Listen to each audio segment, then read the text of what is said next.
Hello hello hello, कैसे हो? सभी का स्वागत है अवसर सीरीज में। और आज हम लेके आए बेटा क्लास 12 का chapter number 5 which is magnetism and matter का वन शॉट। जी हाँ, इस बार हम वीडियो में सीरीज मतलब स्टेप्स नहीं लाने वाले, अलग अलग वीडियो नहीं, केवल और केवल वन शॉट होने वाला है। और पूरा का पूरा ये चैप्टर समझेंगे, देखेंगे, क्वेश्चन प्रैक्टिस करेंगे। और जो बच्चे सिर्फ सीबीएसई पॉइंट ऑफ व्यू से इस वीडियो को देखना चाह रहे हैं उनके लिए भी ये वीडियो बहुत इंपॉर्टेंट होने वाली है, क्योंकि बिल्कुल बेसिक से मैं ये वन शॉट लेके आया हूं और कोशिश करेंगे कि इसको जल्दी की जल्दी खत्म भी करें।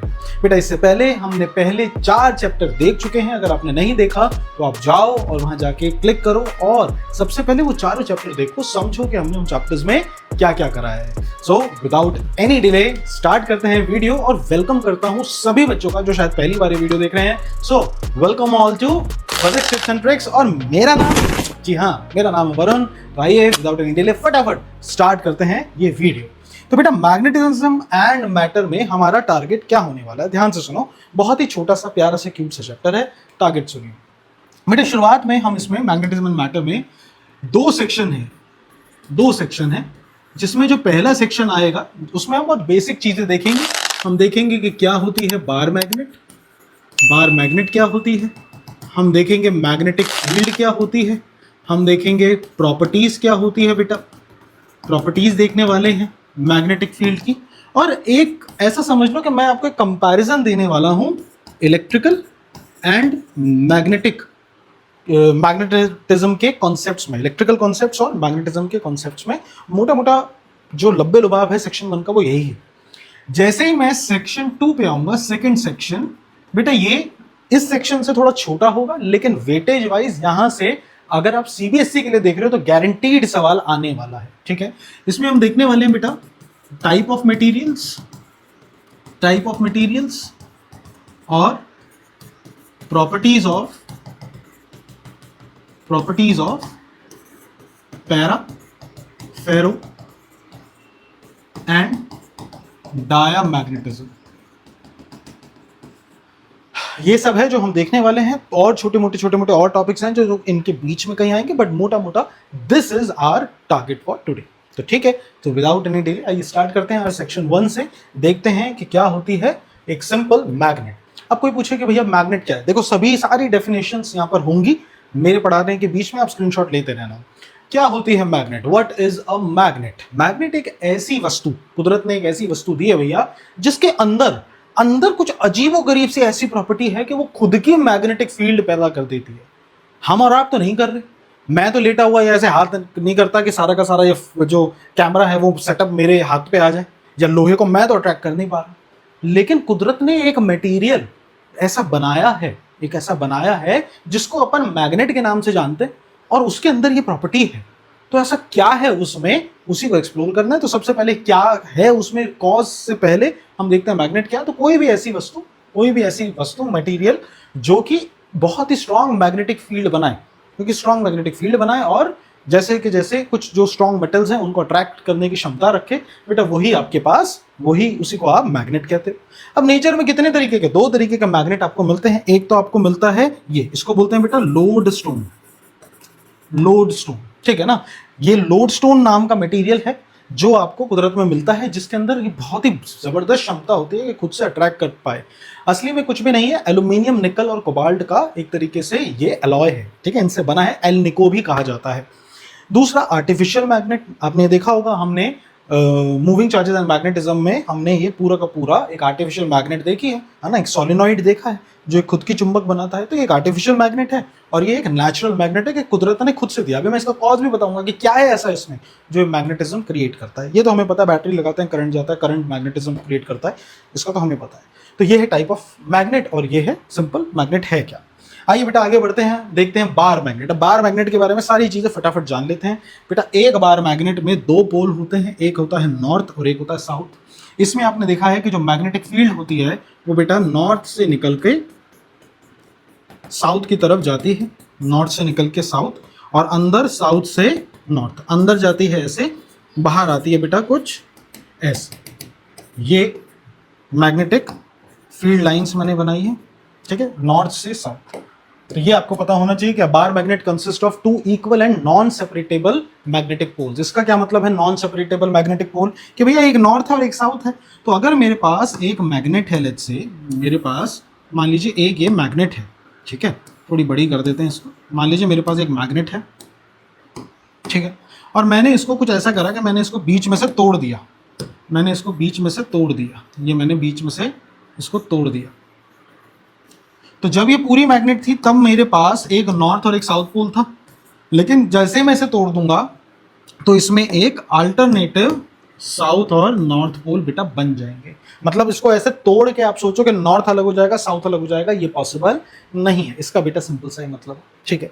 ये बताने की जरूरत नहीं है कि नॉर्थ एंड नॉर्थ, या सिंपली मैं बोला जाऊं तो लाइक पोल्स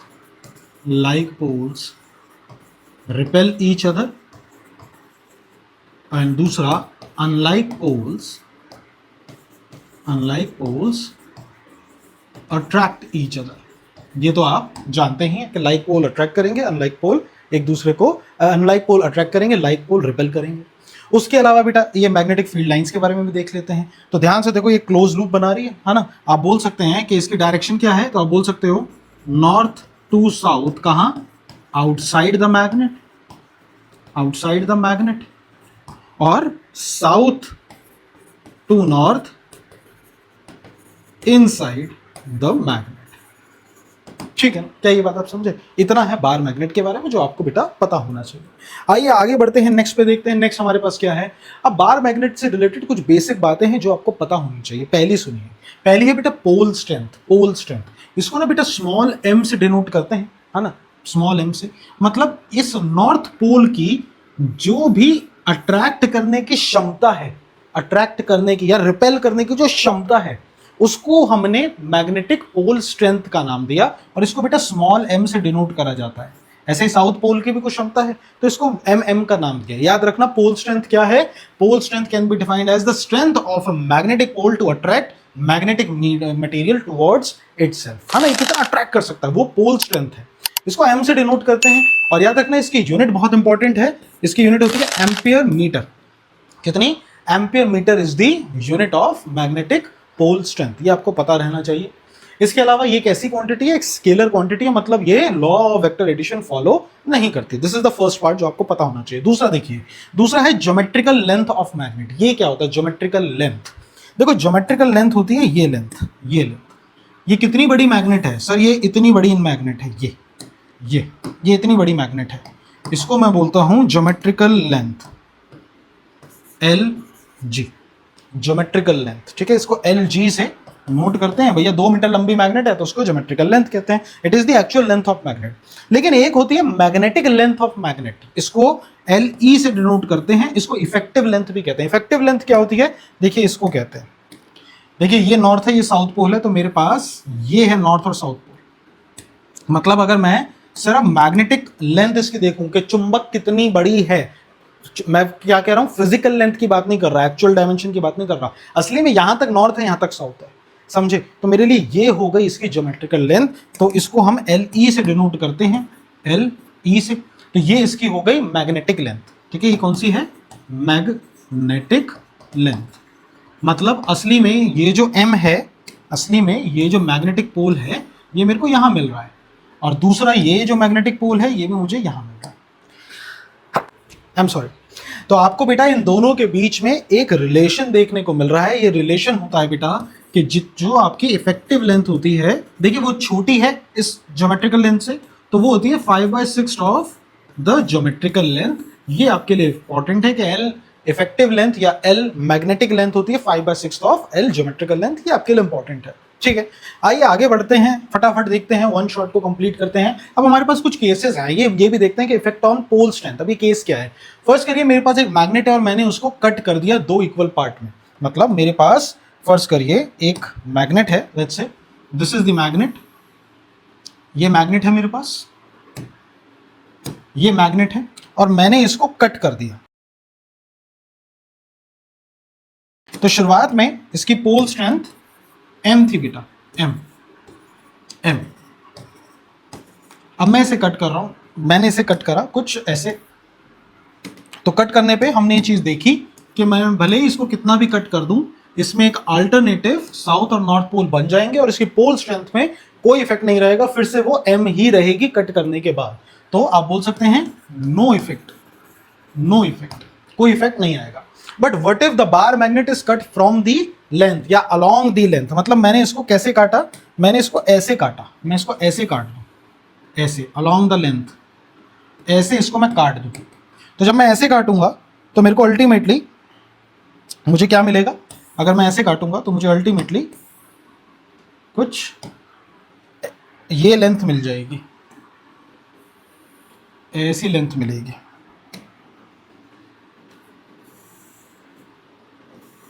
ये ऐसे मिल जाएगी। तो बेटा इस केस में मैग्नेटिक पोल जो है वो आधा हो जाएगा। आप याद रखिए m/2 आपके पास मैग्नेटिक पोल आ जाएगा। तो आप बोल सकते हैं कि yes magnetic poles become half.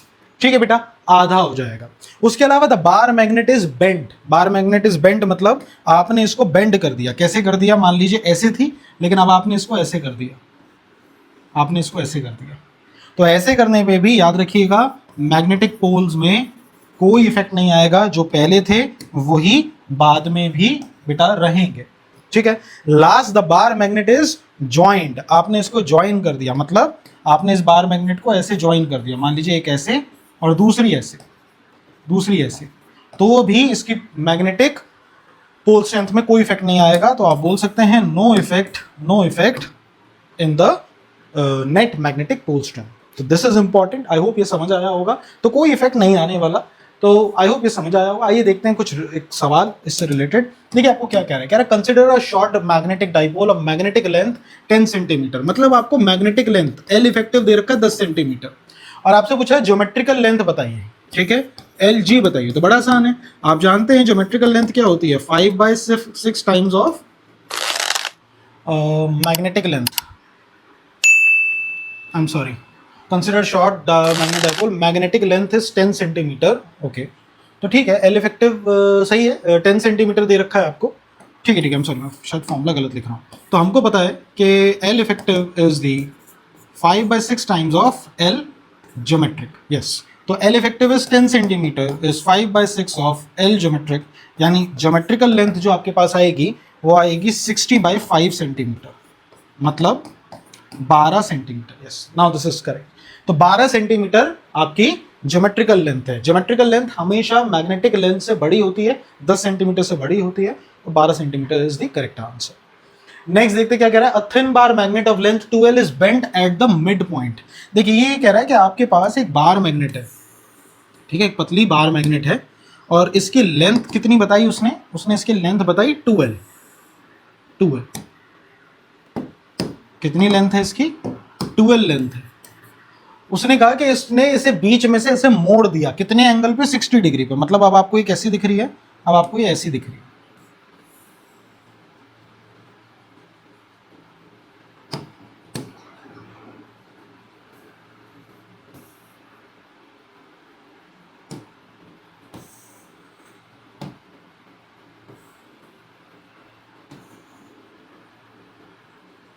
अब आपको ये ऐसी दिखेगी। थोड़ा बड़ा कर देते हैं इसको ताकि आपको इजीली दिख जाए।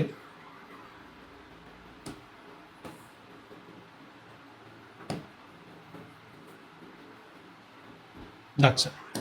ठीक है, उसने ऐसे मोड़ दिया और कितने एंगल पे रखा, उसने बोला ये उसने 60 डिग्री पे रखा। और आपसे क्या कह रहा है, 60 डिग्री पे रखा है मतलब आपके पास आ गया ये लेंथ आ गई। अब आपके पास this length is L and this length also is L। LL length हो गई, 12 लेंथ थी तो 60 डिग्री पे आ गई, LL लेंथ हो गई। अब आपको क्या कह रहा है, कह रहा है find the new length of the magnet. New length of the magnet, length of the magnet का मतलब ये है कि इफेक्टिव लेंथ ऑफ मैग्नेट आपसे पूछ रहा है, यानी दो पोल्स के बीच की दूरी। अब जो दो पोल्स हैं बेटा वो यहाँ है mm, ठीक है, तो मतलब वो मुझसे पूछना चाह रहा है ये length. He wants me to find this length, कि ये लेंथ कितनी होगी, ये लेंथ कितनी होगी। असली में तो पोल्स इधर आ गए ना, तो ये लेंथ कितनी होगी ये मेरे से वो पूछ रहा है this is the diagram that you need to know, आपको ये डायग्राम पहले बनाना आना चाहिए। अब यहाँ पर कुछ नहीं, आप इसका ज्योमेट्रिकल एनालिसिस करिए, आपका आंसर तुरंत से पहले आएगा। ध्यान से देखिए, ध्यान से देखिए, अगर मैं इस पूरे ट्राइंगल को बीच में से काट दूं, यहाँ ये मैंने काट दिया, तो मैं ये कह सकता हूँ, ध्यान से देखिए, एक असली में क्या है, ट्राइंगल ही तो बन रहा है, दूसरा पार्ट ये रहा ट्राइंगल एल लेंथ का, और तीसरा पार्ट ये रहा।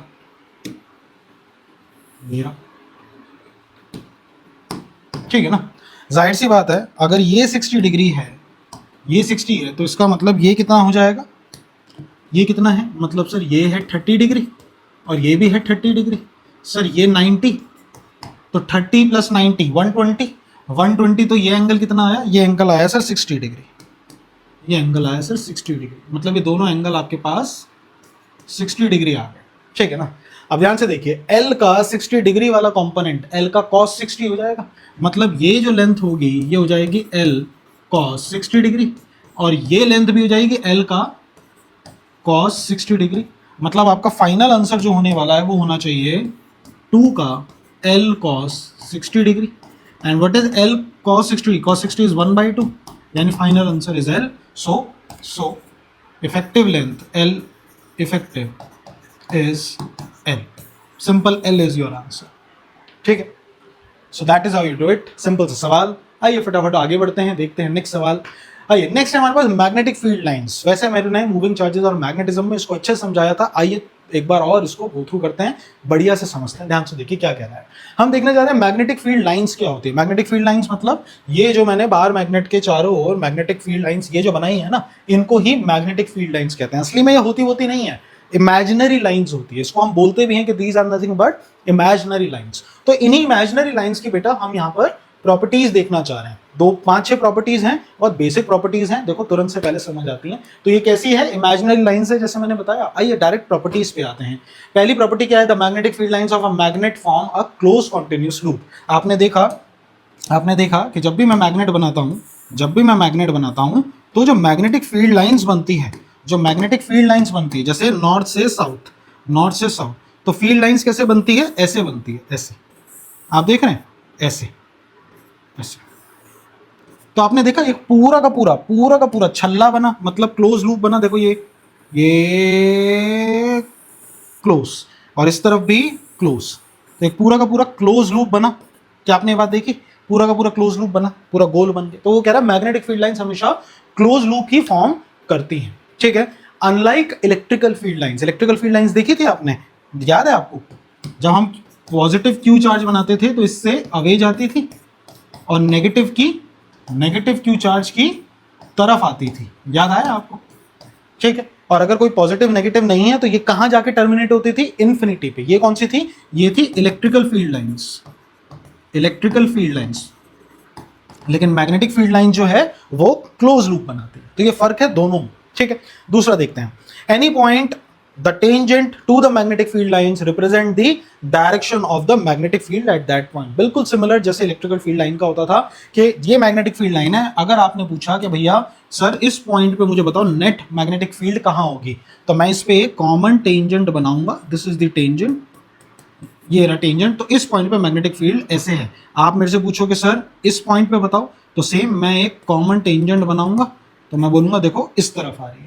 तो एक पॉइंट लेके कॉमन टेंजेंट बना दो, वो आपको नेट इफेक्टिव मैग्नेटिक फील्ड बनाएगा उस पॉइंट पे।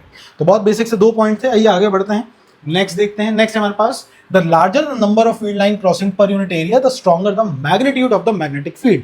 आपने ये चीज देखी है, जब भी बार मैग्नेट बनाया जाता है, जैसे let's say this is the bar magnet, ठीक है, छोटू सा क्यूट सा बार मैग्नेट है।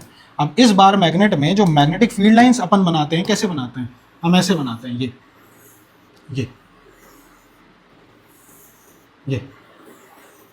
ये बन गई। ठीक है ना, डायरेक्शन मैंने बना के दिखा दी। अब आप ध्यान से देखिए, मैं आपसे पूछूं कहां पर मैग्नेटिक फील्ड लाइंस की भसड़ सबसे ज्यादा है, कहां पर लोग चिपक के मैग्नेटिक फील्ड लाइंस बैठी है। भैया ये देखो टॉप पे, ये देखो नॉर्थ पोल पे, ये नॉर्थ पे और साउथ पे, देखो कितने पास पास है, बस इतनी दूरी पे है। यहाँ देखो ना कितनी ज्यादा दूरी है, ये ज्यादा दूरी है, और यहाँ देखो कितनी ज्यादा है। ठीक है, तो नंबर ऑफ फील्ड लाइंस जहां पर यूनिट एरिया में जहां ज्यादा होती है वहां मैग्नेटिक फील्ड की इंटेंसिटी भी ज्यादा होती है। यही बातें बता रहे हैं भैया। तुम क्लास में बैठते हो, जाओ जो बैक बेंचर्स है, जो शैतानी करने वाले बच्चे वो एक साथ चिपक चिपक के भसड़ होके बैठे हुए हैं, तो वहां पर क्राउड ज्यादा है ना, डेंसिटी ज्यादा है बच्चों की। उल्टा दूसरी तरफ जहां पर मान लो खाली है, डेस्क खाली पड़े हैं, तो वहां पर डेंसिटी कम है क्योंकि बच्चे कम है। तो बस वही कॉन्सेप्ट है, इसमें कुछ ऐसा बताने लायक नहीं है। नेक्स्ट देखिए, magnetic field line do not intersect each other if they did the direction, वही पॉइंट के दो मैग्नेटिक फील्ड लाइन कभी आपस में इंटरसेक्ट नहीं करती, क्योंकि अगर कर गई, अगर दो मैग्नेटिक फील्ड लाइंस आपस में इंटरसेक्ट कर गई, मान लो कर गई, तो at the point of intersection, ये है पॉइंट ऑफ इंटरसेक्शन, यहां पर अगर मैं देखो, मैंने यहां कंपास रखा तो कंपास ने मुझे ये डायरेक्शन दी, मैंने यहां कंपास रखा तो ये डायरेक्शन दी, लेकिन अगर यहां कंपास रखूंगा तो क्या बताएगा, ना तो ये बता पाएगा ना ये। तो इसका मतलब मैग्नेटिक फील्ड लाइंस कभी भी आपस में इंटरसेक्ट नहीं करती। क्या ये बात समझे? बहुत सिंपल सा पॉइंट है। आगे देखो, the direction of field line is from north to south, अभी बताया कब, आउटसाइड। लेकिन अगर इनसाइड देखें तो कैसा है, दे आर इनसाइड, ये रहा south to north. South to north कब, जब आप अंदर देखें। बहुत बेसिक से मैग्नेटिक फील्ड लाइंस के प्रॉपर्टीज हैं, तो यहाँ पर ये प्रॉपर्टीज होती है बेटा, खत्म। आइए नेक्स्ट आते हैं, देखते हैं मैग्नेटिक डाइपोल। यहां से इस चैप्टर का बेस बनना स्टार्ट होगा। क्या है मैग्नेटिक डाइपोल? अब इसको ध्यान से देखो। आपने प्रीवियसली ये देखा था कि अगर मैं दो चार्जेस माइनस क्यू और प्लस क्यू को बेटा अगर मैं 12 डिस्टेंस पे रखूं, तो ये पूरा का पूरा कॉम्बिनेशन जो होता है, पूरा का पूरा कॉम्बिनेशन जिसमें दो स्मॉल इक्वल लेकिन अपोजिट चार्ज 12 डिस्टेंस पे होते हैं, तो बेटा इस पूरे कॉम्बिनेशन को हम इलेक्ट्रिकल डाइपोल बोलते हैं। डाइपोल बोलते हैं, पी से इसको रिप्रेजेंट, वो तो डाइपोल मोमेंट आ जाएगा। और इसका डाइपोल मोमेंट भी क्या था, चार्ज टाइम्स डिस्टेंस, मतलब q डॉट 12 ये होता था, ठीक। लेकिन हम इलेक्ट्रिकल डाइपोल नहीं समझ रहे, हम समझ रहे हैं मैग्नेटिक डाइपोल। ये क्या है, तो इससे ही रिलेटेड बनाना है कुछ। तो देखो ये क्या बनेगा, फर्ज करो दो मैग्नेटिक पोल्स m और m, फर्ज करो this is the south pole and this is the north pole. बेटा अगर ये दोनों मैंने 12 डिस्टेंस पे रख दिए, कितने डिस्टेंस पे, लेट्स से ये मैंने दोनों प्लेस कर दिए 12 डिस्टेंस पे, 12 डिस्टेंस पे ये है, यानी सेंटर से this is L and this is also L, ठीक है। तो ये पूरा का पूरा कॉम्बिनेशन मेरे को मैग्नेटिक डाइपोल कहलाएगा। So a magnetic dipole is an arrangement which consist of two magnetic poles equal and opposite. Equal and opposite मतलब एक नॉर्थ का और एक साउथ का, ठीक है ना। यहां पर जो साउथ का मैग्नेटिक पोल है वो यहां पर नेगेटिव चार्ज की तरह प्ले कर रहा है, जो नॉर्थ का मैग्नेटिक पोल है वो यहां पॉजिटिव चार्ज की तरह प्ले कर रहा है। Opposite strand separated by a small distance, ये डिस्टेंस हमेशा 12 कहता है। तो अगर मैग्नेटिक डाइपोल हमारे पास है तो बेटा मैग्नेटिक डाइपोल मोमेंट भी होगा। मैग्नेटिक डाइपोल मोमेंट क्या sir, electrical dipole moment P से था, charge times distance between the charges, तो ये भी क्या हो जाएगा, ये मैग्नेटिक डाइपोल है। इसको बेटा आप m से रिप्रेजेंट करेंगे और ये भी आपके पास होगा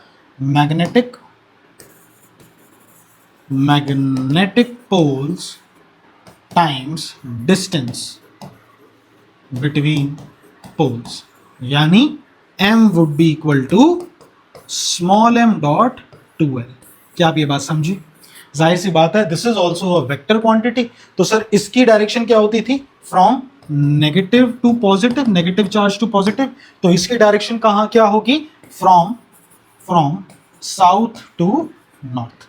ये होता है बेटा मैग्नेटिक डाइपोल मोमेंट। क्या बात समझे? याद रखो m से रिप्रेजेंट होता है कैपिटल M से। तो यहां आपको हमने मैग्नेटिक डाइपोल मोमेंट बताया, ये आपको पता होना चाहिए। आइए नेक्स्ट देखते हैं। नेक्स्ट हमारे पास है कूलम लॉ फॉर मैग्नेटिज्म। जी हाँ, आपने कूलम लॉ फॉर इलेक्ट्रोस्टैटिक्स देख रखा है, जो आपको बताता है दो चार्ज के बीच में होने वाली फोर्स कितनी होती थी। दो चार्ज अगर मान लीजिए Q1 और Q2 चार्ज कुछ r डिस्टेंस पर रखे हैं, तो इनके बीच की जो भी फोर्स होगी वो होती थी K Q1 Q2 bye r²। अब तक आपने देखा अगर इलेक्ट्रिकल डाइपोल है तो मैग्नेटिक डाइपोल है, तो अगर कूलम लॉ फॉर इलेक्ट्रोस्टैटिक है तो मैग्नेटिज्म के लिए भी क्या हो जाएगा कि अगर दो मैग्नेटिक पोल्स मान लीजिए r डिस्टेंस पे रखे हैं, तो इनके बीच में लगने वाली magnetic force will be directly proportional to the product of the magnetic pole strength and inversely proportional to the square of distance between the them. इन दोनों को आप कंबाइन करिए तो आपको मिलेगा F B would be equal to proportional to M, मान लीजिए M1 है M2 है, इज M1 M2 बटे आर स्क्वायर। प्रोपोर्शनैलिटी का साइन हटेगा तो कुछ कांस्टेंट आएगा, तो ये बन जाएगा k M1 M2 by r square, where k is mu naught बटे 4 पाई। म्यू नॉट क्या है बेटा यहाँ पर, इसको बोलते हैं परमिएबिलिटी ऑफ फ्री स्पेस। क्या होता है म्यू नॉट, ये होता है परमिएबिलिटी ऑफ फ्री स्पेस। बेटा म्यू नॉट बटे 4 पाई की अगर वैल्यू पूछे जाए तो 10 की पावर -7 न्यूटन मीटर, और पोल स्ट्रेंथ की होती है एम्पियर मीटर का स्क्वायर, ये होता है। ठीक है, अब आप चाहें तो इसका स्क्वायर कर लिए तो ये न्यूटन एम्पियर का स्क्वायर, मीटर से मीटर कटेगा तो न्यूटन एम्पियर का स्क्वायर बटे मीटर, ये इसकी फोर्स आ जाएगी, यूनिट आ जाएगी। ठीक है ना, so this is the formula for Coulomb's law for magnetism. ठीक है, आइए आगे देखते हैं। नेक्स्ट आते हैं, कुछ भी नहीं है हमारे पास, ये फॉर्मूले हैं, आपको बस ये फॉर्मूले पता होना चाहिए इस चैप्टर में। जैसे हमने गॉस लॉ पढ़ा था, याद है गॉस लॉ इलेक्ट्रोस्टैटिक्स के लिए क्या था, close integral E dot D s is mu not, sorry Q inside by epsilon not, ये था गॉस लॉ। ऐसे गॉस लॉ मैग्नेटिज्म के लिए भी है, बट ये थोड़ा सा डिफरेंट है। गॉस लॉ मैग्नेटिज्म के लिए ये कहता है कि close integral B dot D s is equals to zero, is equals to zero. देखिए आपने पढ़ा था कि अगर कोई भी एरिया है, ठीक है ना, अगर इसके अंदर मैंने चार्ज क्यू रख दिया तो इसमें बनने वाला जो फ्लक्स होगा या जो यहाँ पर close integral E dot D S होगा, वो ये चार्ज, जो भी चार्ज इस गॉसियन सरफेस के अंदर है बटे एप्सिलॉन नॉट होगा, है ना। तो सर यहाँ आप ऐसा क्यों नहीं कर रहे, यहाँ इसलिए जीरो कर रहे हैं, यहाँ पे बच्चे को डाउट होता है आप यहाँ पर क्यों नहीं क्यू की जगह स्मॉल एम पोल स्ट्रेंथ बटे परमिएबिलिटी कर रहे, इसलिए नहीं कर रहे बेटा क्योंकि इसके अंदर एक मैग्नेटिक मोनोपोल आ ही नहीं सकता। क्या कभी नॉर्थ और साउथ अलग अलग हो सकते हैं, नहीं, नॉर्थ है तो साउथ आएगा ही आएगा, ये मैंने आपको शुरुआत में ही बताया था, देखिए ये शुरुआत में बताया था कि इसको अलग अलग नहीं कर सकते। यहाँ मैं लिख देता हूँ इस पॉइंट को, magnetic monopoles do not exist. बेटा ये एग्जिस्ट ही नहीं करते। मैं सोचूं कि एक ऐसी मैग्नेट बना दूं जिसका नॉर्थ अलग हो जाए, साउथ हो ही ना, तो ये पॉसिबल ही नहीं है। और क्योंकि ये पॉसिबल नहीं है इसीलिए हमने यहाँ पर ये बात कह रहे हैं कि इसके अंदर सिंपल एक पोल आ ही नहीं सकता। एक अगर नॉर्थ का है तो दूसरा बेटा साउथ का आ जाएगा। अब माइनस प्लस कितना हो जाएगा, जीरो। तो किसी भी टाइम पे किसी भी गॉसियन सरफेस के अंदर नेट जो पोल स्ट्रेंथ होगी, वो नेट जो होगी वो जीरो हो जाएगी। इसलिए close integral B dot D S zero है। यही है बेटा आपके लिए गॉस लॉ फॉर मैग्नेटिज्म। क्या ये बात समझे? अब तक आपने बात समझी होगी कि हर जगह पर इलेक्ट्रिकल और मैग्नेटिज्म के कॉन्सेप्ट सेम से है ना। देखो मोटा मोटा अगर मैं एक अंदाजा लगाऊं, अगर मेरे पास एक चार्ज है, चार्ज से r डिस्टेंस दूरी पे यहाँ पे मेरे को नेट फोर्स चाहिए, इलेक्ट्रोस्टैटिक फोर्स, तो वो कितनी थी तो वो कैसे निकल के आती है, एक तो थी मेन होती थी Q1 Q2 bye r square, लेकिन यहाँ पर मैं मान लो नेट इलेक्ट्रिकल फील्ड निकाल रहा हूँ, तो वो क्या होती थी KQ बाय आर स्क्वायर। अब मेरे को ये भी पता था कि फोर्स इक्वल्स टू क्यू ही होता था, ठीक है ना। तो एक ये फॉर्मूला भी मेरे पास इलेक्ट्रोस्टैटिक फोर्स का होता था। अब मेरे पास अगर फोर्स का फॉर्मूला है तो मेरे पास, मुझे पता है कि डाइपोल भी होते थे मेरे पास। डाइपोल समझते हो, मतलब अगर मेरे पास लेट्स से एक माइनस क्यू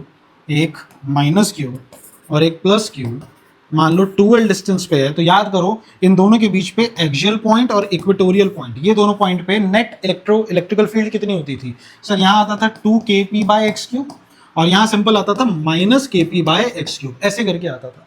तो ये सारा चीज मैं मैग्नेटिज्म के लिए भी लगा सकता हूँ। अगर कोई मेरे से पूछे यहाँ पर कितनी मैग्नेटिक फील्ड है, बी कितनी है, तो मैं यहाँ से उठा के सिंपल के चार्ज की बजाय मैं पोल स्ट्रेंथ बटे आर स्क्वायर रख सकता हूँ। बस के का ध्यान रखो, ये है म्यू नॉट बटे 4 पाई। यहाँ के कितना होता था, यहाँ की होता था 1/4 पाई एप्सिलॉन नॉट, यहाँ ये होता था। यहाँ पे परमिटिविटी, यहाँ परमिटिविटी इनवर्सली प्रोपोर्शनल थी और परमिटिविटी डायरेक्टली प्रोपोर्शनल है। क्या आप ये बात समझे? यानी इसका मतलब अगर मान लो दो मैग्नेटिक पोल्स 12 डिस्टेंस पे रखे हैं तो उनके एक्सियल और इक्वेटोरियल पे अगर मेरे से कोई पूछ ले कि भैया नेट मैग्नेटिक फील्ड बताओ, तो मेरे को ये याद है तो मैं इसके बेसिस पे रख सकता हूं, देखो 2 की जगह 2, k की जगह k, और p क्या है, dipole moment, electrical dipole moment. Electrical dipole moment की जगह मैं यहां क्या रख दूंगा, मैग्नेटिक डाइपोल मोमेंट बटे x का क्यूब, x का क्यूब। सर आपने ये नहीं बताया x क्या है, अबे याद नहीं, सेंटर से यहां तक की दूरी, इसी को x कहते थे, सेंटर से दूरी, तो ये सेंटर से दूरी है x की, तो इसका मतलब ये कितना हो जाएगा, माइनस के एम बाय एक्स क्यूब, ये होता था। तो आपने देखा कि हम जो फॉर्मूले इलेक्ट्रोस्टैटिक्स में बनाते थे वैसे ही फॉर्मूले हम मैग्नेटिज्म में भी बना रहे हैं, बस कॉपी पेस्ट कर रहे हैं। अगर हमें सिर्फ यही करना है तो क्यों ना हम इसको याद कर लें। आपके लिए सारी की सारी टेबल बना रखी है मैंने, यहां से कोई आपको डेरिवेशन मिलेगी नहीं, बस आपको ये पता होना चाहिए। जैसे देखिए force between two charge K Q one Q two by R square, तो यहाँ भी K M one M two by R square, K की जगह म्यू नॉट बटे 4 पाई, लेकिन यहाँ पर के होता है 1/4 पाई एप्सिलॉन नॉट। ऐसे ही field due to a point charge, तो भैया के क्यू बाई आर स्क्वायर अभी बताया, तो यहाँ K M by R square. Actual point पे देखो 2kp by x cube, x की जगह आर ले लिया, आर डिस्टेंस मान लिया, यहाँ पे देखो 2km बाई आर क्यूब। यहां पर सिंपल kp नेगेटिव साइन डाल देना भैया, यहां पर kp बाय एक्स क्यूब, यहां पर plus km by X cube. जो यहां से बस कॉपी पेस्ट कर रहे हैं, बस नाम बदल रहे हैं। ये any point in the field का फॉर्मूला होता था, एनी पॉइंट इन स्पेस में ये थे हमारे पास डेरिवेशन थी। तो मैग्नेटिक फील्ड में देखो ये हो गई, जहां p है वहां से m, जहां p वहां m, बस ये चेंज करा है, बाकी एज इट इज है। टॉर्क ऑन अ डाइपोल क्या होता था, p क्रॉस e, तो यहां वो बन गया m क्रॉस b। देखो p की जगह m आ गया, डाइपोल मोमेंट इलेक्ट्रिकल की जगह मैग्नेटिक डाइपोल मोमेंट, और इलेक्ट्रिकल फील्ड की जगह मैग्नेटिक फील्ड आ गया। डेरिवेशन इसकी है नहीं सिलेबस में। पोटेंशियल एनर्जी का क्या होता था, माइनस पी डॉट ई, और ये कितना हो गया, माइनस एम डॉट ई। बताओ खत्म। बताओ कोई दिक्कत इसमें, तो किसी को कोई दिक्कत इसमें, तो अरे पानी नहीं है भाई, क्या बात समझ आई। तो that is how you do it, take a screenshot, आपके बहुत काम आएगा ये। आइए फटाफट आगे बढ़ते हैं बेटा, नेक्स्ट देखते हैं हमारे पास। नेक्स्ट है bar magnet as an equivalent solenoid. इसकी डेरिवेशन पहले हुआ करती थी, लेकिन अब ये भी सिलेबस में नहीं है। तो अगर आप इसकी डेरिवेशन जानना चाहते हैं तो आप मेरे टेलीग्राम चैनल को ज्वाइन करिए, और वहां पर मेरे हैंड रिटन नोट्स मिलेंगे, वहां से मैग्नेटिज्म एंड मैटर की नोट्स डाउनलोड करिए। वहां मैंने पूरे अच्छे से इसकी डेरिवेशन करके दिखा रखी है, प्रीवियसली ये सिलेबस में थी। अभी आपको क्या जानना है इस टॉपिक से, ये इंपॉर्टेंट टॉपिक है, यहां से आपको बस यही पता होना चाहिए कि एक सिंपल बार मैग्नेट जो होती है ना, वो अपनी एक मैग्नेटिक फील्ड ऐसे बनाती है, और एक सोलेनॉइड, एक इलेक्ट्रोमैग्नेट, जब इसको मैं चार्ज देता हूं तो ये भी अपनी मैग्नेटिक फील्ड बनाता है। यहां पर देखिए, यहाँ नॉर्थ बन रहा है, यहाँ साउथ बन रहा है। तो वो ये कह रहा है, हमने जब यहाँ पर चेक करा कि इस बार मैग्नेट के एक्सियल पॉइंट पे कितनी मैग्नेटिक फील्ड है, तो हमको पता चला कि हमारा नेट जो मैग्नेटिक फील्ड आई वो I 2kp by X cube. I am sorry, हम तो मैग्नेटिज्म पढ़ रहे हैं ना, तो 2km बाय एक्स क्यूब ये आई। और जब इस सोलेनॉइड की वजह से जब चेक करी एक्सियल पॉइंट पे, तो भी कितनी I, 2km by X cube. Hence हमने ये बात बोली कि एक सोलेनॉइड जो है वो एक बार मैग्नेट की तरह ही काम करता है, वो एक बार मैग्नेट की तरह ही काम करता है। Hence the name bar magnet as an equivalent solenoid. Vice versa is also. क्या आप ये बात समझे? बस ये फॉर्मूला है, आपको याद होना चाहिए। ये फॉर्मूले की डेरिवेशन हुआ करती थी, अब नहीं है सिलेबस में, तो ये फॉर्मूला आपको पता होना चाहिए। ठीक है, आइए आगे बढ़ते हैं, नेक्स्ट देखते हैं। आइए अब हमारे पास कुछ सवाल हैं, इससे रिलेटेड सवाल जो आपको देखने को मिल सकते हैं। क्या देखिए, कह रहा है calculate the magnetic induction at a point 1 angstrom away of a proton measured along its axis off spin. मतलब आपके पास एक प्रोटॉन है, ठीक है, और ये घूम रहा है, तो इसके इस एक्सिस ऑफ स्पिन, जो स्पिन है, मतलब इसके एक्सियल पॉइंट पे मैग्नेटिक फील्ड निकालनी है। कितनी दूरी पे है ये है 1 एंगस्ट्रॉम की दूरी पे। 1 एंगस्ट्रॉम मतलब 10 की पावर -10 मीटर। और आपको कह रहा है the magnetic moment of proton is, कितना दे रखा है, 1.4 इंटू 10 की पावर -26 एम्पियर मीटर स्क्वायर। तो मैग्नेटिक इंडक्शन इसके लिए हमको निकालनी है। ठीक है, तो आइए देखते हैं इसके लिए हम क्या फॉर्मूला लगा सकते हैं, बताइए। तो आपको पता है m क्या होता है, m होता है 2m l बटे r का स्क्वायर। ये होता है 2ml या m2l बटे r का स्क्वायर। तो यहाँ पर हम, मेरे पास क्या दे रखा है, मेरे पास m दे रखा है विच इज 1.4 इंटू 10 - 26। एक सेकेंड, मुझसे पूछेगा यार मैग्नेटिक इंडक्शन, तो मेरे को m ही तो निकालना है। The magnetic moment capital M we have, capital M मुझे दे रखा है, निकालना कहाँ है, calculate the magnetic induction at a point, magnetic field निकालनी है। मेरे पास क्या क्या फॉर्मूले हैं जिसके बेसिस पे मैं निकाल सकता हूँ।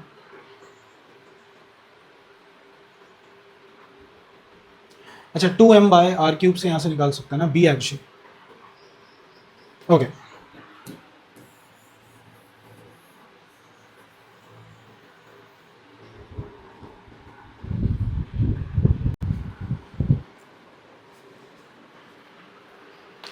आइए अब हमारे पास कुछ सवाल हैं इससे रिलेटेड, आइए उसको भी देखते हैं। तो अब क्या कह रहा है, कह रहा है आपके पास मैग्नेटिक इंडक्शन निकालना है, मतलब मैग्नेटिक फील्ड निकालना है मुझे। कहाँ पर? प्रोटॉन से दूर, measured along the axis of a spin. एक प्रोटॉन घूम रहा है, उसके एक्सिस ऑफ मतलब एक्सियल पॉइंट पे निकालना है। तो बी एक्सियल का फॉर्मूला क्या होता था भाई? ये होता था 2km/x³ होता था।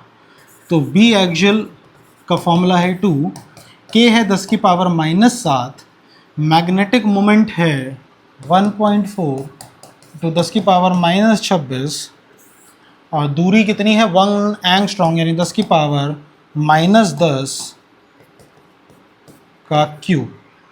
इसको सॉल्व करते हैं तो ये देखिए ये -30 हो जाएगा। -30 से मैं इसको काटूंगा तो 26 में से 30 गए बचा 4, 30 में से 26 गए बचा 4, फिर 4 से इसको काटा तो 5 6 7, मतलब यहाँ से ये भी जाएगा और ये भी जाके -3 बचेगा बस। तो 2 × 1.4 इज़ 2.8, 2 चौका 8 2 कम 2.8 × 10⁻³ इज़ योर आंसर। इतने टेस्ला मैग्नेटिक फील्ड बनेगी। 2.8 milli tesla will be the magnetic field. Next देखते हैं, कह रहा bar magnet when placed at an angle 30 degrees to the direction of magnetic field. ठीक है, मैग्नेटिक फील्ड ऑफ इतने tesla, मतलब मैग्नेटिक फील्ड दे रखी है इतनी, experience a moment of couple कितना 2.5 ओके न्यूटन मीटर, मतलब टॉर्क आपको दे दिया है। ठीक है, यूनिट से भी आप पहचान सकते हैं क्या है। तो न्यूटन मीटर समझ गए ना, Newton force into distance is torque, R×F याद आया। कह रहा है if the length of the magnet is 10 centimetre, मतलब 2L जो है वो 5 सेंटीमीटर है। ठीक है, then what will be the pole strength, मतलब आपसे M पूछ रहा है। तो आपको पता है टॉर्क का फॉर्मूला क्या होता है, टॉर्क का फॉर्मूला क्या था? देखिए इलेक्ट्रोस्टैटिक्स में ये फॉर्मूला हम इलेक्ट्रिकल फील्ड के टर्म्स में देखते थे और मैग्नेटिक मोमेंट के टर्म्स में, इलेक्ट्रिकल डाइपोल मोमेंट के फॉर्म्स में। तो टॉर्क इन इलेक्ट्रोस्टैटिक्स क्या होता था? P×E होता था। ठीक है, तो ये मैग्नेटिज्म में P की जगह M क्रॉस और E की जगह B हो जाएगा। तो यानी टाउ इक्वल्स टू M×B है सर। मैग्नेटिक मोमेंट इसको खोलते थे तो ये बन जाता था MB sin थीटा।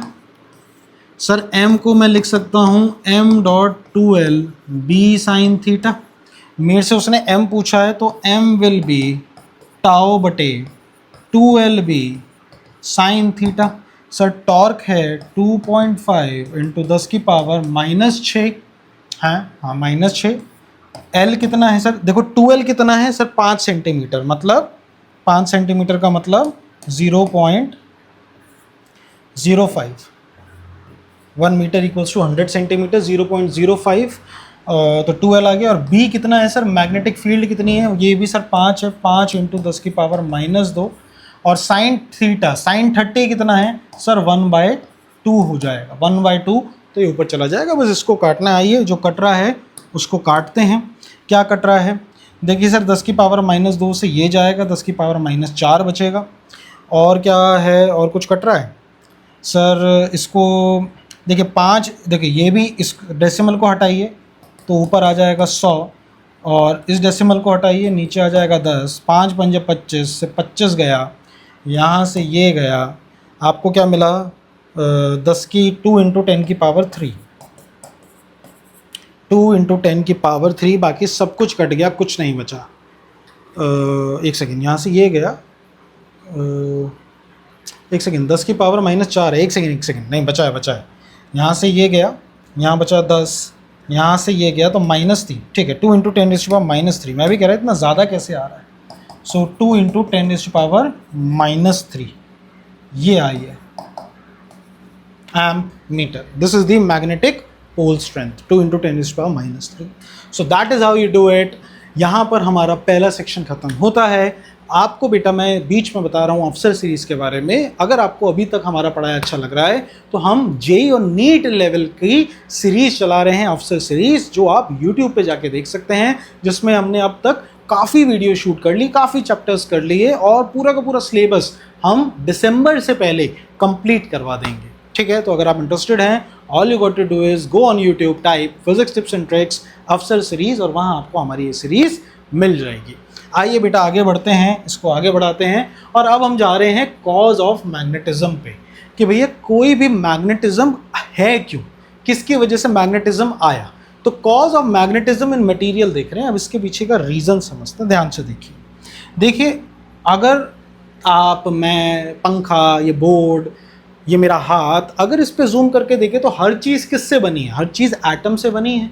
और एटम के अंदर है क्या? सर एक न्यूक्लियस है और न्यूक्लियस के एक न्यूक्लियस है और न्यूक्लियस के चारों ओर चक्कर लगाता कौन है? सर इलेक्ट्रॉन है जो चक्कर लगा रहा है। मान लीजिए ऐसे घूम रहा है।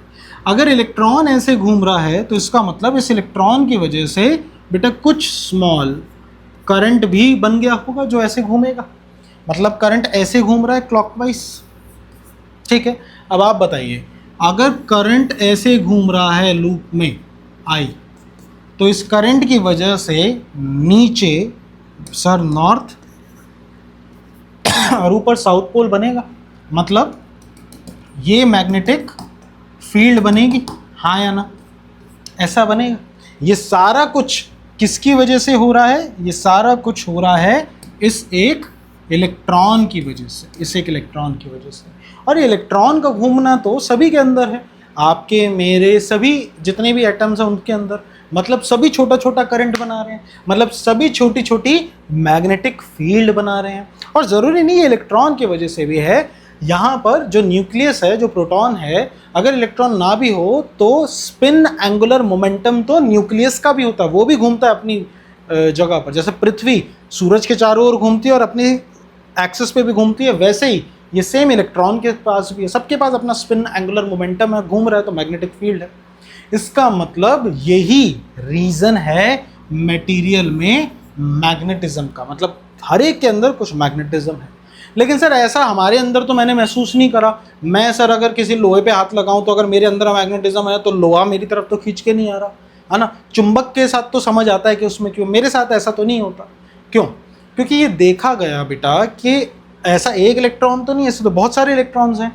तो कुछ जगह ऐसा देखा जाता है कि अगर किसी एक इलेक्ट्रॉन की वजह से नेट मैग्नेटिक फील्ड ऐसे बनी तो दूसरे की वजह से उल्टी डायरेक्शन में बन जाती है और ये कैंसल आउट हो जाती है।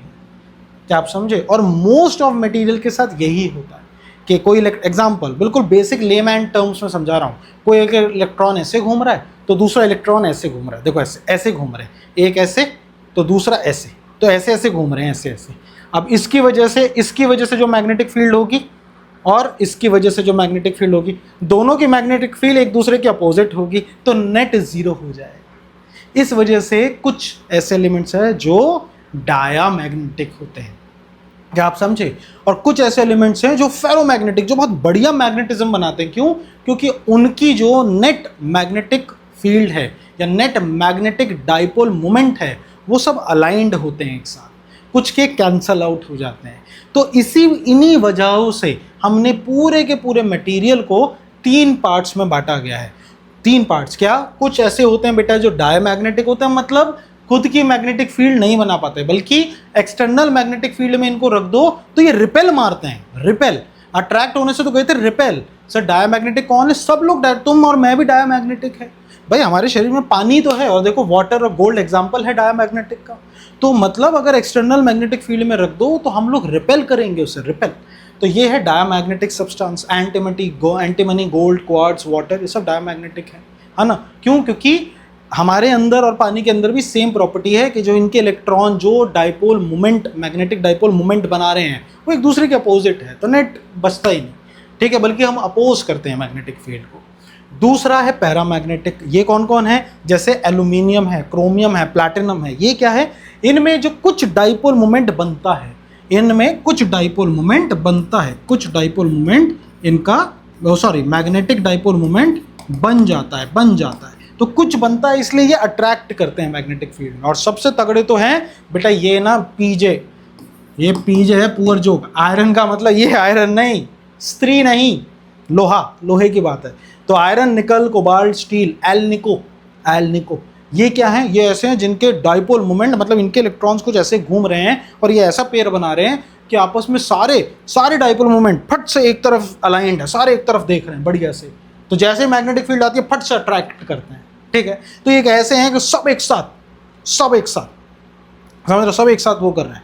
ये कैसे हैं डायामैग्नेटिक।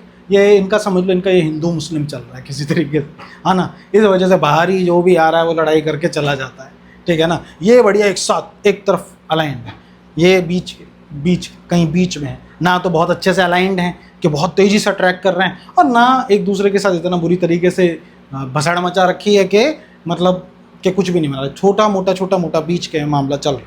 क्या आप ये बात समझे? So this is an example of classification of substance based on magnetic properties. अब हमको यही मैग्नेटिक प्रॉपर्टीज को पढ़ना है, समझना है। अब इसको पढ़ने और समझने से पहले कुछ बेसिक क्वांटिटीज हमें पता होनी चाहिए। आइए वो बेसिक क्वांटिटीज देखते हैं। तो देखते हैं बेसिक क्वांटिटीज, फटाफट निपटाते हैं इनको। देखो पहली है हमारे पास मैग्नेटिक इंडक्शन, मतलब मैग्नेटिक फील्ड की ही बात कर रहा है कि मैग्नेटिक फील्ड की बात कर रहा है। तो ये क्या है sir? The number of magnetic field line of forces inside a magnetic substance passing per unit normal to the substance. जैसे वो इलेक्ट्रिकल फील्ड का हमारे पास फिनोमेना था, ऐसे मैग्नेटिक फील्ड का फिनोमेना है। तो सिंपल सा यही मैग्नेटिक फील्ड है। इसकी यूनिट टेस्ला या वेबर पर मीटर स्क्वायर भी आप बोल सकते हैं। By moving charges and magnetism से पढ़ाते आ रहे हैं, इसमें कुछ ऐसा नया नहीं है, ठीक है। तो ये बहुत पुरानी सी चीज़ है, इसमें आपके लिए कुछ नया नहीं है। इंटेंसिटी ऑफ मैग्नेटाइजेशन आपके लिए बढ़िया चीज़ है, अब इसको ध्यान से समझना। फर्स्ट करो कॉन्सेप्ट समझो, इंटेंसिटी ऑफ मैग्नेटाइजेशन। फर्स्ट करो मेरे पास एक सबस्ट्रेट है, मान लो कोई भी मटेरियल है। इस मटेरियल के अंदर एटम है, एटम के चारों ओर इलेक्ट्रॉन घूम रहे हैं, इलेक्ट्रॉन अपनी एक ही दिशा में घूम रहे हैं, जिसकी वजह से एक मैग्नेटिक मोमेंट बन रहा है, मैग्नेटिक मोमेंट बन रहा है। तो जब मैंने इसका मैग्नेटिक मोमेंट देखा तो इसका मैग्नेटिक मोमेंट सबका बहुत अच्छी तरीके से ऐसे अलाइंड था, ठीक है। दूसरा मैंने देखा एक और, उसमें मैंने देखा कि उनके मैग्नेटिक डाइपोल मोमेंट बहुत ही अजीबो-गरीब तरीके से कहीं अलग अलग फेस कर रहे थे, ठीक। अब मैंने जब इनको एक्सटर्नल मैग्नेटिक फील्ड में रखा तो मैंने देखा कि रखने के बाद ये तो बहुत बढ़िया से इसी तरफ आ गए, लेकिन ये थोड़ा सा अलाइंड हुए। मतलब ये जो टेढ़ा जा रहा है ये हल्का सा ऐसे हो गया, ये भी हल्का सा ऐसे हो गया, बहुत थोड़ा सा अलाइंड हुए, ठीक है। तो इंटेंसिटी ऑफ मैग्नेटाइजेशन होता है वो इंटरनल फैक्टर कि एक्सटर्नल फील्ड में ये खुद की क्षमता कितनी है कि एक साथ अलाइंड होने की, ठीक है। ध्यान से देखो, it is defined as the magnetic moment per unit volume. इसको आप magnetic moment per unit volume भी कहते हैं। It is magnetic moment per unit volume, आप इसको ये भी कहते हैं। तो ये होता है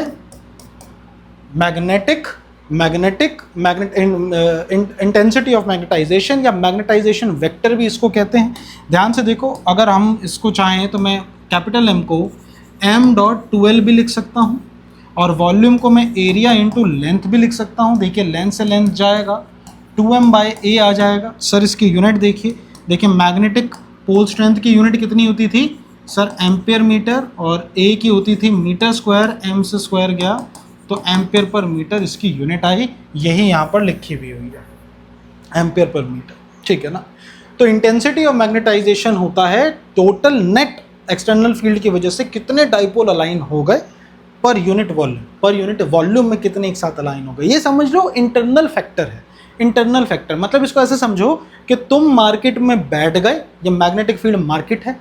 अब मार्केट से सिर्फ मार्केट को देख के ऑब्जर्व करके तुम्हारे अंदर कितनी क्षमता है कि तुम खुद से एक बिजनेस खड़ा कर दो, खुद से, विदाउट कोई हेल्प, खुद से खड़ा कर दो। तो वही magnetic moment per unit volume is intensity of magnetization कहलाता है। इसको आप बेटा इंटरनल फैक्टर भी कह सकते हैं। ये एक वो इंटरनल फैक्टर है कि आप खुद से कितना कर सकते हैं। ये है आपका इंटेंसिटी ऑफ मैग्नेटाइजेशन। आइए आगे बढ़ते हैं, सेकंड स्टेप में आते हैं, सेकंड देखते हैं।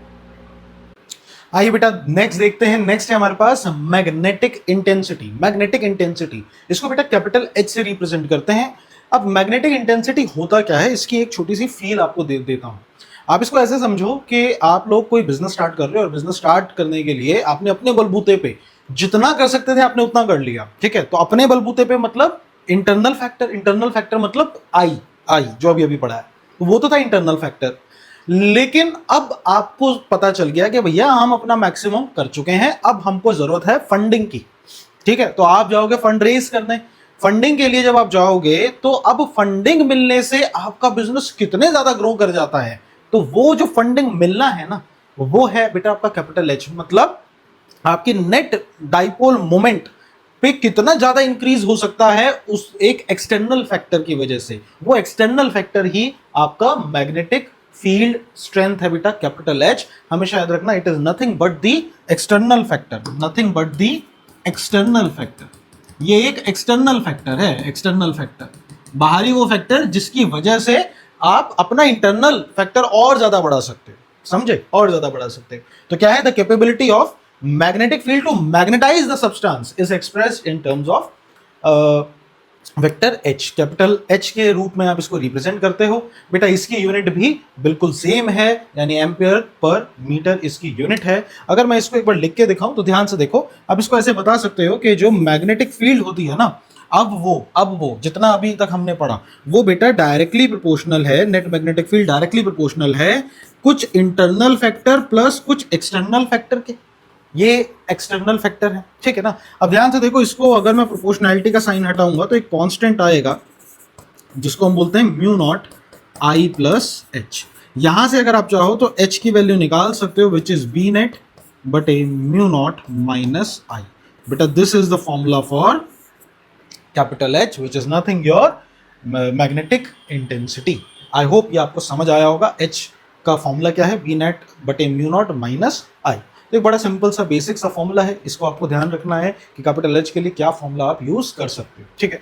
आइए कहानी को आगे बढ़ाते हैं, नेक्स्ट देखते हैं। नेक्स्ट आपके लिए बहुत ही इंपॉर्टेंट मैं क्वांटिटी लेके आया हूं, which is magnetic susceptibility. Magnetic susceptibility बेटा, इसको ना एक ऐसे सिंबल से आप रिप्रेजेंट करते हैं और इसको बोलते हैं जीटा।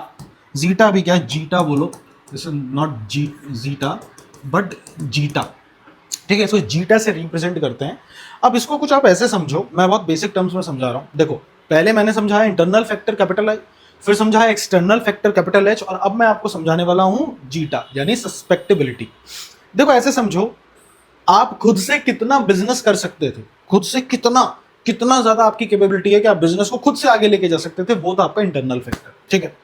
अब आपको पता चल गया कि भैया अब मुझे स्केल करना पड़ेगा, मैंने अपना मैक्स रीच कर लिया है, तो आपको एक एक्सटर्नल फैक्टर चाहिए था which was capital H. External magnetic field में रखा तो अब डाइपोल खुद से उसकी वजह से भी अलाइंड हो गए, ठीक है। तो वो था कैपिटल एच। अब ये जो जीटा है, ये बेसिकली आप जो फंड मांगने गए हो ना जिसके पास, ये उसके लिए है। देखो क्या है, जीटा बेसिकली ये बताता है कि एक एक्सटर्नल फैक्टर की वजह से इंटरनल फैक्टर कितना बढ़ सकता है। मेरे फंडिंग देने से, मान लो तुम दो दोस्त आए, मैंने एक को फंडिंग दी लाख रुपए की, दूसरे को भी दी लाख रुपए की। पहले वाले ने मेरे लाख रुपए के 10 लाख रुपए बना दिए और दूसरे वाले ने मेरे लाख रुपए सारे डुबा दिए। तो जीटा मुझे ये बताता है कि अगर मैं किसको फंडिंग, अगर जीटा पॉजिटिव है इसका मतलब मेरा पैसा बढ़ेगा, जीटा नेगेटिव है तो पैसा घटेगा। मतलब एक एक्सटर्नल फैक्टर की वजह से इंटरनल फैक्टर कितना बढ़ जाता है, उसी को ही जीटा बोला जाता है। क्या आप ये बात समझे कि आपको जीटा की फील आई? अभी इसको भी बताऊंगा क्या जीटा की फील आई कि जीटा क्या है। जीटा यही है कि एक एक्सटर्नल फैक्टर की वजह से इंटरनल फैक्टर कितना बढ़ जाता है। अच्छा ये बात तो आप मानते हो ना कि इंटरनल फैक्टर एक्सटर्नल फैक्टर पे डिपेंड भी करता है। भाई तुम अपना बिजनेस कितने गुना बढ़ा सकते हो, ये तुम्हारी फंडिंग पे काफी डिपेंड करता है। फंडिंग मिली नहीं रही तो भी जितना कर सकते हो करोगे, लेकिन अगर फंडिंग मिल जाएगी तो पक्का बहुत एक्सपेंशनली ग्रो करोगे। इसका मतलब आप ये बोल सकते हो कि your internal factor is directly proportional to external factor.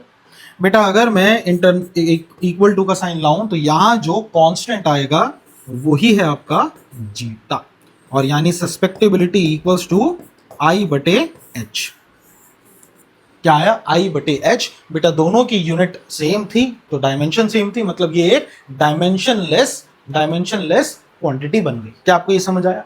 H की वजह से आई कितना बढ़ जाता है ये हमें पता चलता है।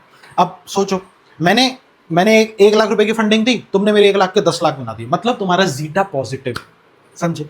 मैंने 1 लाख रुपए दिए, तुमने उसे 1 लाख का 10,000 कर दिया, मतलब तुम्हारा जीटा नेगेटिव है, समझे? तो मतलब जो मटेरियल एक्सटर्नल फैक्टर की वजह से बहुत सारे मैग्नेटिक डाइपोल को एक साथ अलाइन कर लेते हैं, बेटा उनका जीटा पॉजिटिव है, मतलब बहुत अच्छा चुंबक। यानी आपको ये पता होना चाहिए कि पैरामैग्नेटिक के लिए, paramagnetic and ferromagnetic, magnetic material के लिए जीटा इज पॉजिटिव, जीटा बेटा पॉजिटिव होता है।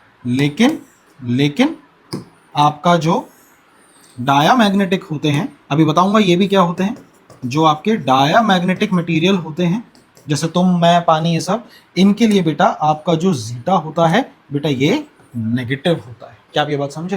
क्यों? क्योंकि पैरा और फेरो तो एक्सटर्नल मैग्नेटिक फील्ड मिलने की वजह से एक साथ अलाइन करेंगे, चुंबक बना लेंगे बहुत अच्छी, लेकिन ये तो भाई डुबा देगा, समझे? तो ये तो रिपेल मारेगा, इसलिए डायमैग्नेटिक का जीटा नेगेटिव होता है। आई होप आपको ये कॉन्सेप्ट क्लियर हुआ। अच्छा एक बात बताओ, अभी मैंने ताज़ा आपको एक ये फॉर्मूला निकाल के दिखाया, वेयर इज द फॉर्मूला, ये formula H equals to B not बटे म्यू नॉट माइनस है, एक फॉर्मूला निकाला। ध्यान से देखो, इस फॉर्मूले को अगर मैं चाहूँ यहाँ पर मैं कुछ फेरबदल करना चाहता हूँ, ध्यान से देखो, मैं चाहूँ तो ये बोल सकता हूँ कि मुझे पता है B net equals to mu not H plus I है ना, एच प्लस आई। यहां से अगर मैं चाहूं तो I can be written as zeta into में एच, मैं चाहूं तो आई को जीटा टाइम्स एच लिख सकता हूं। देखो एच को यहां बैठो तो I is zeta times H, बेटा इसको ऊपर रख दो तो B net will be mu not H plus zeta H. बेटा बी नेट चाहो तो आपको मिलेगा mu not H 1 plus zeta. ये भी आपके लिए एक बहुत ही इंपॉर्टेंट फॉर्मूला है। जो इंपॉर्टेंट फॉर्मूले हैं उसको मैं मार्क करे जा रहा हूं। क्या आपकी बात समझ आई?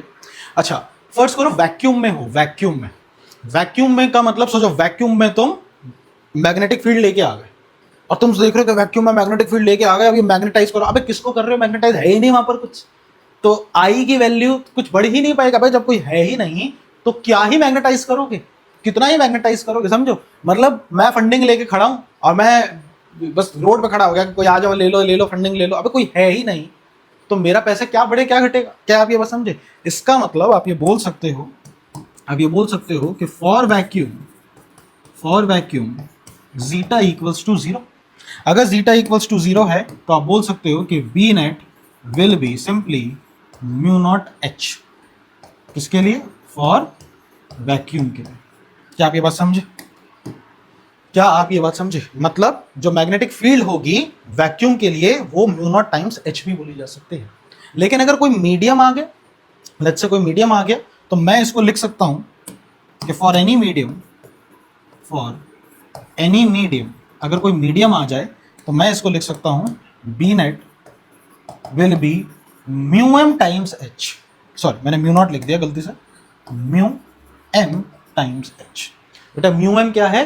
परमिएबिलिटी ऑफ कोई भी मीडियम की।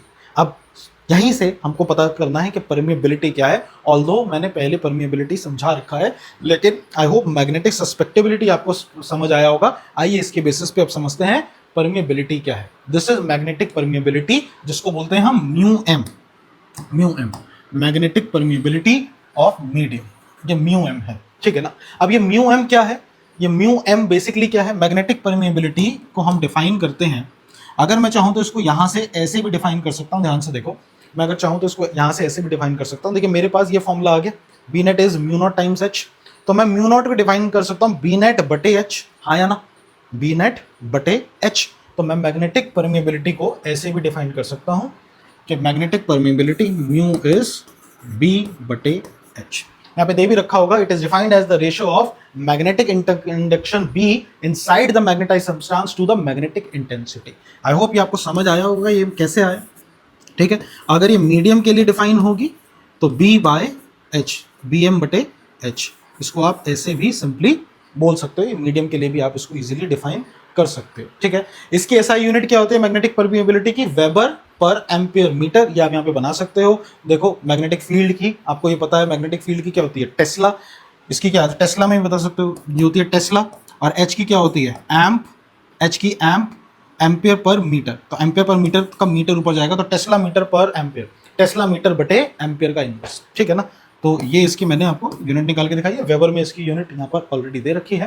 तो ये magnetic permeability of free space या magnetic permeability of medium basically है क्या? इट इज नथिंग बट ये आपको ये बताता है कि कोई भी मीडियम कितना स्मूथली मैग्नेटिक फील्ड को ट्रांजिशन करने देता है। ये आपको ये वैल्यू बताता है कि आप समझे कितना स्मूथली। परमिटिविटी उल्टा होता था कि कितना मीडियम अपनी वेव को इलेक्ट्रिकल वेव्स के बीच में आने देता है। ठीक है, मतलब रोकता है, इसलिए वो इनवर्सली प्रोपोर्शनल होता था फोर्स का। ये फोर्स के मैग्नेटिक फोर्स के डायरेक्टली प्रोपोर्शनल होता है। मैग्नेटिक फोर्स के याद आया, म्यू नॉट बटे 4 पाई M1 M2 बटे R स्क्वायर, ये आता था ना। तो ये मैग्नेटिक परमिएबिलिटी ऑफ मीडियम ये बताता है कि कितना इजीली ट्रांजिशन करने देता है फोर्स को। तो ये आपके पास मैग्नेटिक परमिएबिलिटी का एक बेसिक सा फॉर्मूला है। ठीक, तो हमारे पास ये एक फॉर्मूला आ चुका है B बाई एच। ठीक है, आगे बढ़ते हैं, इसको आगे देखते हैं। नेक्स्ट हमारे पास क्या है? नेक्स्ट है हमारे पास रिलेटिव परमिएबिलिटी। अब रिलेटिव परमिएबिलिटी क्या होता है सर? रिलेटिव परमिएबिलिटी होता है बेसिकली म्यू एम बटे म्यू नॉट। ये फॉर्मूला होता है रिलेटिव परमिएबिलिटी का, mu R equals to mu M बटे mu naught. Very very important formula. I hope आपको ये समझ आया होगा। बहुत बेसिक सा फॉर्मूला है, ये तो हम करके चले ही हैं। परमिएबिलिटी के लिए देखिए कुछ वैल्यूज है, आपको पता होना चाहिए। 1 से ज़्यादा होती है रिलेटिव परमिएबिलिटी पैरामैग्नेटिक के लिए, फेरोमैग्नेटिक के लिए 1 से बहुत ज़्यादा होगी, और 1 से कम होती है ये डायामैग्नेटिक मटीरियल के लिए। तो रिलेटिव परमिएबिलिटी का भी आपको एक बेसिक आइडिया होना चाहिए। म्यू आर को अगर आप चाहें तो बेटा 1 प्लस जीटा भी आप लिख सकते हैं, याद रखिए। देखिए फॉर्मूला होता है mu M equals to mu not 1 plus zeta. ये फॉर्मूला भी आपके लिए इंपॉर्टेंट है, आप कोशिश करिए इसको याद करने का। ठीक है ना। अब यहाँ से अगर आप चाहें तो म्यू एम बटे म्यू नॉट, ये क्या हो जाएगा? म्यू आर हो जाएगा। तो यहाँ से मैं ये फॉर्मूला भी बना सकता हूँ, इसका आपको एक बेसिक आइडिया होना चाहिए। तो यहाँ से हमारी ये बेसिक बातें हो जाती हैं खत्म। ठीक है, सारी चीजें हो जाती है खत्म। अच्छा, सस्पेक्टेबिलिटी का आपके लिए सीबीएसई बोर्ड में ग्राफ जरूर आते हैं, ग्राफ्स आपको याद होने चाहिए। देखिए ये हमने जो ग्राफ बनाया है, ये बनाया है फॉर डायामैग्नेटिक सब्सटेंस। ये है आपका पैरामैग्नेटिक के लिए, पैरामैग्नेटिक के लिए, और ये है बेटा आपका फेरोमैग्नेटिक के लिए। ठीक है ना। देखिए आप जो सीबीएसई के लिए पढ़ रहे हैं, आप मान के चलिए यहाँ से आपको सवाल मिलेगा ही मिलेगा।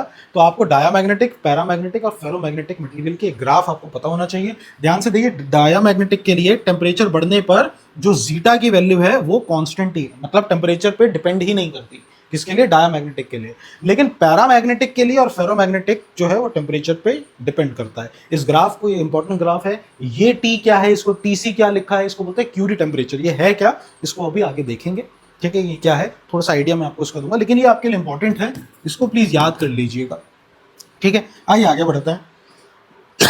आइए नेक्स्ट हम देखने जा रहे हैं properties, properties of dia, properties of para and properties of ferro. बिल्कुल 110% सवाल आएगा। कुछ 8 से 9 बातें हैं जो मैं आपको यहाँ बताने वाला हूँ।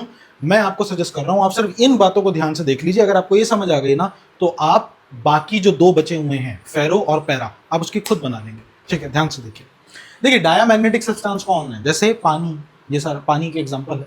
मतलब ये क्या करते हैं, ये हैं कैसे, इनका इंटरनल, जो इनकी इंटरनल कॉन्फ़िगरेशन है मैग्नेटिक डाइपोल्स की, वो कैसे है सर? इंटरनल जो इनकी एक तरीके से कैरेक्टरिस्टिक्स है मैग्नेटिक डाइपोल की, वो ऐसे है कि अगर कोई बाहर से देखे तो वो ये देखेगा कि एक इलेक्ट्रॉन ऐसे घूम रहा है, दूसरा इलेक्ट्रॉन ऐसे घूम रहा है, मतलब नेट डाइपोल मूवमेंट उसका होता ही नहीं। हाँ या ना? नेट डाइपोल मूवमेंट इनका होगा ही नहीं। अगर कोई बाहर से देखे तो देखे कि एक डाइपोल मूवमेंट ऐसा तो दूसरा ऐसा, एक ऐसा तो दूसरा ऐसा, एक ऐसा तो दूसरा ऐसा, मतलब एक दूसरे को काटने वाला काम कर रहे हैं। इसका मतलब इसमें नो एटॉमिक डाइपोल, आपको एटॉमिक डाइपोल मिलेंगे ही नहीं। बड़ा बेसिक सा। ठीक है, एक हो गया, ये एटॉमिक डाइपोल मिलेंगे। दूसरा देखो, अगर इसको एक एक्सटर्नल मैग्नेटिक फील्ड में रख दो तो क्या ये अट्रैक्ट करता है? हम पढ़ चुके हैं इसका जीटा नेगेटिव में होता है।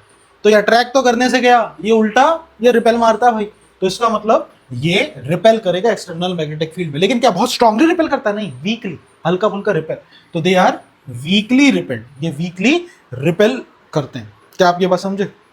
तीसरा देखिए, the susceptibility of zeta M of such substance is always small and negative. ये भी मैं बता चुका हूं भैया, डायमैग्नेटिक है, जीटा नेगेटिव होगा और स्मॉल होगा। स्मॉल क्यों? क्योंकि सर देखो वीकली रिपेल कर रहा है ना, इसलिए इसका जीटा बहुत ही छोटा होता है, नेगेटिव होता है और कांस्टेंट टेम्परेचर पे डिपेंड नहीं करता। ये भी देखो मैंने आपको यहाँ दिखाया, टेम्परेचर पे डिपेंड नहीं कर, और बहुत छोटा होता है, बहुत छोटा।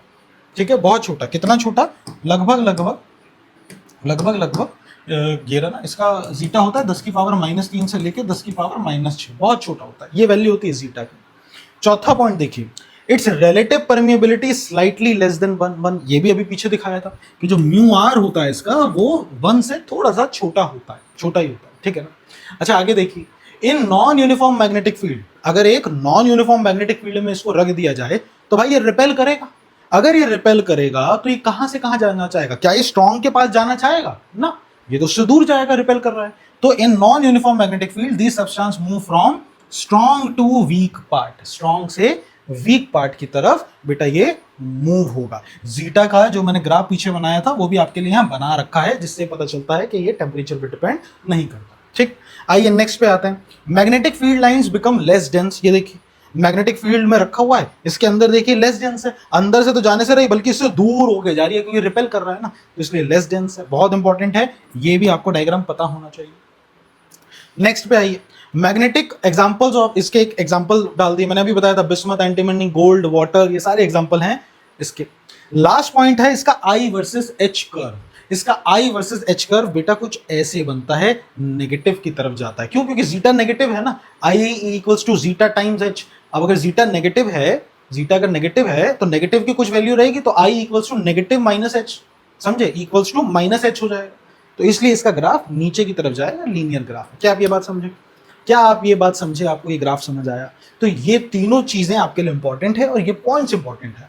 अब अगर आपको ये पॉइंट समझ आ गए तो बेटा आप पैरा और फेरो के लिए यही पॉइंट्स में कुछ फेरबदल करके इसको बना सकते हैं। देखो कैसे, देखो ऐसे समझो, अगर मैं पैरामैग्नेटिक करवाऊं तो पैरामैग्नेटिक सब्सटेंस कैसा होता है? जिसके अंदर कुछ डाइपोल मूवमेंट होता है, तो नो एटॉमिक डाइपोल की जगह कुछ आ जाएगा, सम डाइपोल मूवमेंट होता है। देखो सम आ जाएगा, सम एटॉमिक डाइपोल एग्जिस्ट करता है।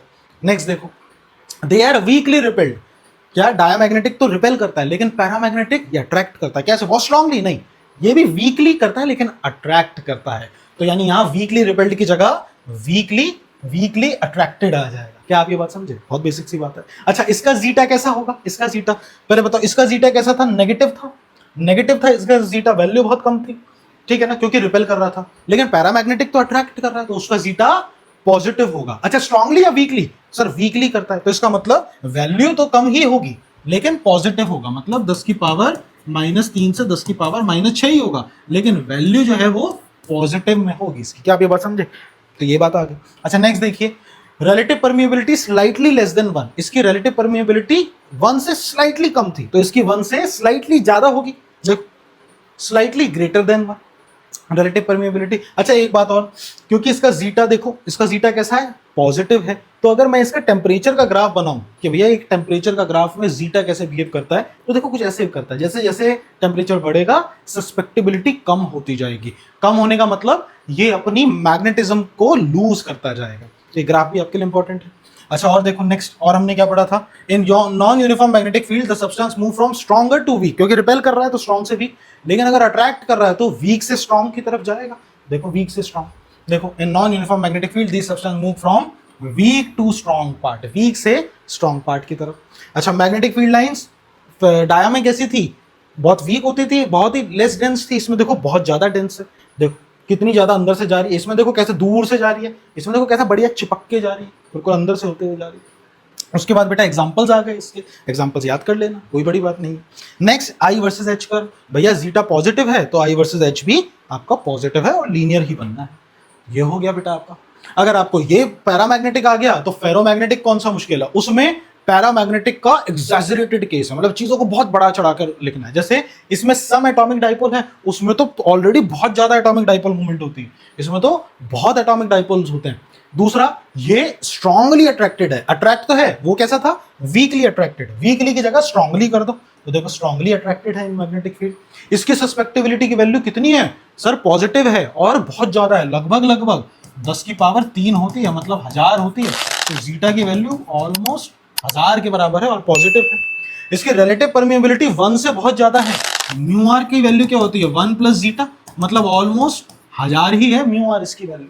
तो ये म्यू आर की वैल्यू आ गई। नॉन यूनिफॉर्म में ये वीक से स्ट्रॉन्ग की तरफ ही जाता है। सर मैग्नेटिक फील्ड लाइंस बहुत डेंस है, देखो कितनी ज्यादा डेंस है, इससे पीछे तो कम डेंस थी, इसमें तो बहुत ज्यादा डेंस है। उसके बाद ये कुछ इसके एग्जांपल्स हो गए। अच्छा, इसका आई वर्सेस एच कर्व, इसका आई वर्सेस एच कर्व बेटा कुछ ऐसे बनेगा, देखो तेजी से शुरुआत में बहुत बहुत हल्का सा लीनियर है और उसके बाद ये नॉन लीनियर ग्राफ शो कर रहा है, लेकिन बहुत तेजी से बढ़ रहा है क्योंकि वैल्यू बहुत ज्यादा है, 1000 बहुत तेजी से बढ़ रही है, तो ये आपको इंपॉर्टेंट होना चाहिए। अच्छा, टेम्परेचर वाला ये पॉइंट मैंने आपको पहले जब मैंने बताया था कि मैं आगे बताऊंगा, इसको ध्यान से समझो। इसकी सस्पेक्टिबिलिटी और टेम्परेचर का जो कर्व है, देखो वो कुछ ऐसे जा रहा है। ये जो टेम्परेचर है ना बेटा, ये जो पॉइंट है, दिस पॉइंट, ये बेटा इसको बोलते हैं क्यूरी टेम्परेचर। क्यूरी टेम्परेचर ये वो टेम्परेचर है जिसमें एक फेरोमैग्नेटिक सब्सटेंस पैरामैग्नेटिक बन जाता है। देखो क्या होता है, जब भी तुम चुंबक को गर्म करते हो ना, तो गर्म करने की वजह से वो अपनी मैग्नेटिक, जो उसके पास नेट मैग्नेटिक डाइपोल है, वो लूज हो जाता है, मतलब वो अपनी मैग्नेटिक फील्ड को खत्म कर देता है, अपनी कैरेक्टरिस्टिक्स को लूज कर देता है। बाजार से चुंबक लाना और उसको गर्म करके देखना, वो चुंबक नहीं रहेगा। तो अब एक फेरोमैग्नेटिक सब्सटेंस खड़ाक से थोड़ी डायमैग्नेटिक बनेगा, या खड़ाक से थोड़ी कम होता है, धीरे धीरे वो मैग्नेटिक प्रॉपर्टीज को लूज करेगा। तो फेरोमैग्नेटिक से बनता है पैरामैग्नेटिक, पैरामैग्नेटिक के बाद वो खत्म होते होते बनता है डायमैग्नेटिक। क्या बात समझे? तो यहां पर ये वो टेम्परेचर है, क्यूरी टेम्परेचर, जिसमें ये फेरोमैग्नेटिक से पैरामैग्नेटिक बन जाता है। आई होप ये आपको समझ आया होगा। तो ये इंपॉर्टेंट ग्राफ है जो आपके लिए इंपॉर्टेंट है। I hope this is clear. ठीक है, आइए अब इसकी प्रॉपर्टीज जो मैंने पीछे लिखवाई है उसी को मैंने आपके लिए एक टेबल के माध्यम से मैंने यहाँ पर आपको प्रेजेंट करा है, ताकि आप इसका स्क्रीनशॉट ले लो और एग्जामिनेशन के दौरान आप सिर्फ इसको पढ़ के चले जाना। आपके लिए ये मोर देन इनफ है विद ऑल द वैल्यूज जो मैंने यहाँ पर सारी डाली हुई। ठीक है, तो ये आपके लिए बहुत इंपॉर्टेंट है, अच्छे से इसको याद करना, बिल्कुल सवाल यहाँ से आएगा। क्यूरी टेम्परेचर मैंने आपको अभी बताया, ये वो टेम्परेचर है जिसमें एक फेरोमैग्नेटिक पैरामैग्नेटिक बन जाता है। तो फेरो ये सब्सटेंस है जिसमें ये पैरामैग्नेटिक बन जाता है। देखिए सबके क्यूरी टेम्परेचर दे रखे हैं, आयरन के लिए 1000 है, स्टील के लिए 770 है, निकल के लिए 360 है और कोबाल्ट के लिए 1150 है, 1150 है, सॉरी। क्या आप ये बात समझे? तो ये है आपके लिए क्यूरी टेम्परेचर। अच्छा, एक आपको क्यूरी लॉ भी पता होना चाहिए जो स्पेशली पैरामैग्नेटिक सब्सटेंस के लिए होता है। ये लॉ ये कहता है कि जो मैग्नेटिक सस्पेक्टिबिलिटी है ना, ये इनवर्सली प्रोपोर्शनल होती है एब्सोल्यूट टेम्परेचर के। बस यही एक लॉ है, चांसेस कम है इसके आने के, लेकिन सिलेबस में है इसलिए मैंने ये डाल दिया है। तो जीटा जो होता है वो इनवर्सली प्रोपोर्शनल होता है टेम्परेचर के, यानी और जैसे ही प्रोपोर्शनलिटी हटता है तो क्यूरी कांस्टेंट आता है, zeta M is equals to C/T। यही था आपके लिए एक क्यूरी लॉ, और इसी के साथ हमारा ये वन शॉट होता है कंप्लीट। बेसिक सा वन शॉट लेके आए थे, आई होप आपको ये पसंद आया होगा। नेक्स्ट आप बताइए, कमेंट करिए कि नेक्स्ट आपको किस चैप्टर का वन शॉट की जरूरत है, उसको भी लेके आएंगे और उसको भी अच्छे से करवाएंगे। तब तक बढ़िया से पढ़ाई करते रहो, और वीडियो अच्छा लगा तो अपने दोस्तों तक पहुंचाओ। चैनल को लाइक, शेयर और सब्सक्राइब ज्यादा से ज्यादा करो। ठीक है, चलिए मिलते हैं अगली वीडियो में, पढ़ाई करते रहो, बाय बाय।